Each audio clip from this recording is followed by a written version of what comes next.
What is the mechanism that turns sugars and starches into laminitis? This is absolutely fascinating, and greedy little microbes are to blame.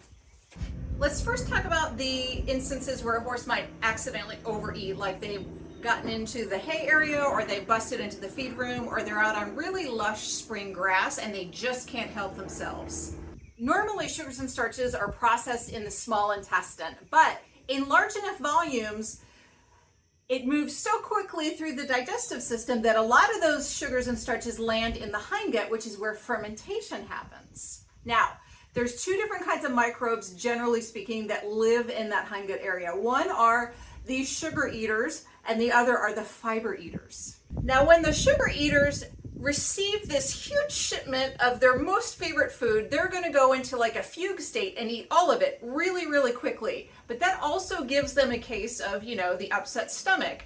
And they are going to release toxins and acids that change the pH of your horse's hindgut.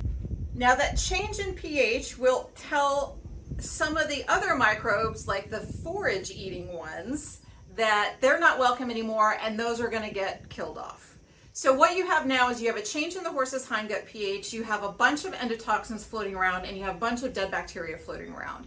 Now, the other thing that change in pH does, it changes the permeability of the lining of the digestive system. Now, and when that gut is more permeable, all those endotoxins and dead bacteria flow through into the bloodstream, creating an entire whole body inflammation, which lands in the feet as well, triggering laminitis.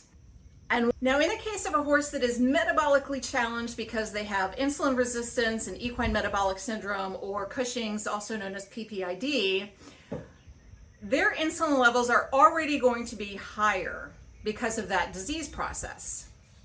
And we know that insulin is a direct line to laminitis in the hooves. And in fact, when researchers are studying laminitis, they will induce it in horses by giving them insulin.